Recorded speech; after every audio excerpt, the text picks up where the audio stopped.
Juzi darasani tumezungumzia masala, tumeulizwa suala kuhusu mtoto wa nje ya ndoa. Mtoto wa nje ya ndoa. Sikiliza hili jina, mtoto wa nje ya ndoa. Sawa?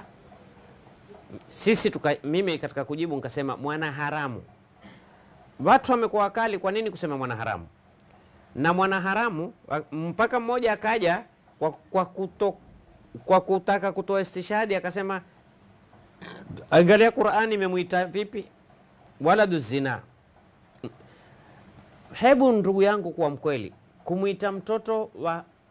kumuita mwana haramu na kumuite mtoto wa zina. Unajua nikisema mwana haramu sijasema mama amezini, nasema huu mwana tu, yani mwana ni mtoto wa haramu.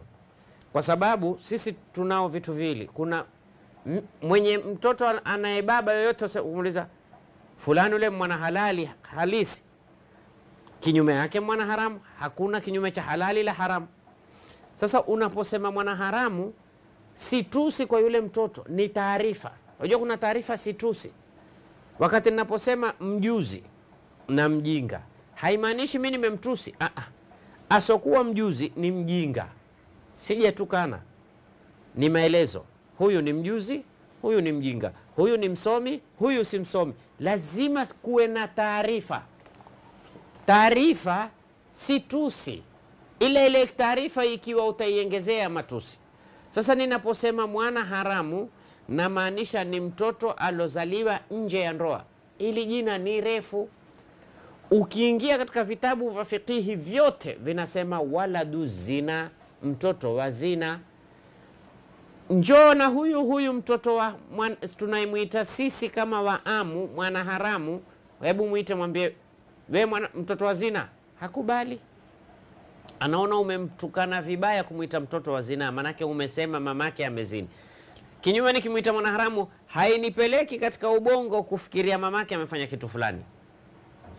Na mwana haramu si tusi kwa huyu mtoto, ni taarifa, njia alopatikana. Kwa sababu yeye hana makosa, yeye hana madhambi, yeye hana udhaifu wowote, mambo yote yanahusika ni huyu mama. Ndo akaitwa waladu zina, mtoto alopatikana kupitia njia ya zina. Marefu mwana haramu kwa ufupi. Sasa mtoto yoyote anayezalika nje ya ndoa kikwetu anaitwa mwana haramu, bila kuwa kwamba ndio tusi lake. Kwa sababu anayezalika kwenye ndoa anaitwa mwana halali. Njoo wewe nipe opposite result ya mwana halali, utamuita vipi? Short and clear. Na kuomba wewe unipe jina litakalokuwa ni zuri, ataona sija mdharau. Wakati mimi na wewe tutasema mimi ni mwana halali na wewe utasema mwana halali. Kwa nini ukawa mwana halali? Kwa sababu babangu alimuoa mamangu, babako alimuoa mamako. Huyu mamake hakubahatika kuolewa, akapotea, akaenda akatafuta mimba nje. Huyu mtoto aliozaliwa, wewe ndugu yangu utamuitaje? Mtoto wa nje ya ndoa. Maana yake, tafsiri yake mimi sijafahamu. Nje ya ndoa, kwani watoto hupatikana ndani ya ndoa au nje ya ndoa? Sasa tuje, mimi ni mwanafunzi wako, unanifundisha, umeniambia huyu tumuite mtoto wa nje ya ndoa. Mwalimu nakuuliza, ni maana ina tafsiri gani unaposema mtoto wa nje ya ndoa? Unaambia tafsiri yake, mamake alitembea na mwanamume nje ya ndoa akazaa mtoto. Mimi nikakuuliza, mwalimu sijafahamu, kutembea ni vipi? Yani walikuwa wanatembea kwenda sokoni? Walizini.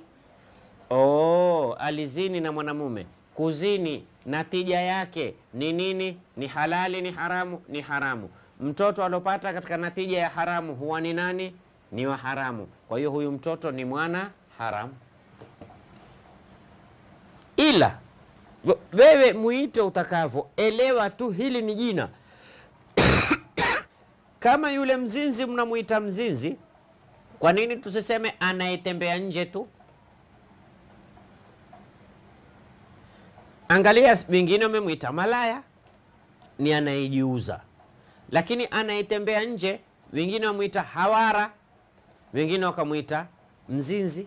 Kwa nini umuite mzinzi? Kwa nini usimpe jina ambalo mpaka upate tafsiri ndo uelewe maana yake? Muite mwenye kwenda nje. Sisi kwetu ameambiwa ana jito la nje, manake yuwazini. Lakini nyinyi mmemuita mzinzi. Sasa mzinzi tafsiri yake nini? Ni mtu aloyozini. Kwa nini musimpe jina mpaka itafutwe ile tafsiri? Mukamuita mtu mwenye jicho la nje, maana yake yani anatafuta mume ambaye si wake au mke ambaye si wake. Sasa utakuta unapolizungumza neno mwana haramu, mtu atakuja kutukane tu. Lakini mimi naona mara nyingi anaitukana, haswa akisikia maelezo ya mwana haramu, kuna walakini kwa huyo anaitukana. Kwa sababu mwenye heshima, mwenye adabu, mwenye murua hatukani.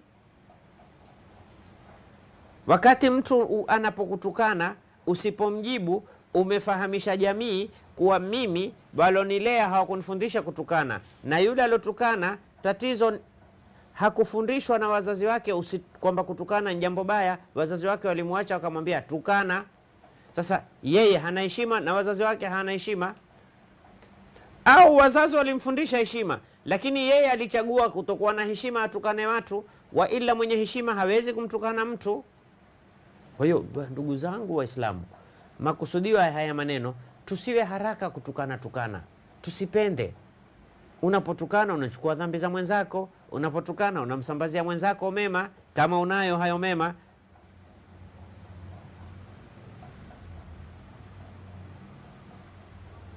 Kwa hiyo mimi ningewaomba ndugu zangu, najua muna masala munataka kuuliza, amueni ni siku gani mtapendelea, na hii nitaiweka kwenye klipu yangu ya TikTok.